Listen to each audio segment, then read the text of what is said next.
I guess, and trying to take a little bit of the business away from some of the other manufacturers. In 1965, they brought out this thin line hollow body electric called the Coronado. This one's a Coronado 2. They were also called Wildwood because of some of the finish techniques they used, which I'll talk about in a minute. But they'd hired Roger Rossmeisel, who'd worked for Rickenbacker and some other makers before that, to work on their acoustic guitars, and brought him over to start bringing out this kind of model. Obviously, they were trying to take a little of the wind out of Gibson's sails. They were trying to hit the 335 market.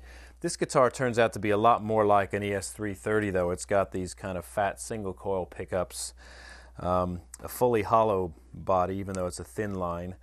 No block down the middle like the 335 had. It's still got a bolt-on neck, though, which to most players just kind of rings cheapo. You know, not that it has to be, but with a hollow body guitar with a bolt-on neck, it starts to sound a little bit like the budget catalog guitars that kids were buying in the 60s.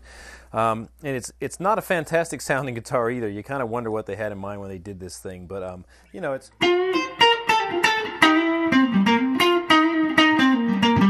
It's not by any means, it's not a 335. You know, it's kind of a funky, snappy, not a whole lot of sustain sound.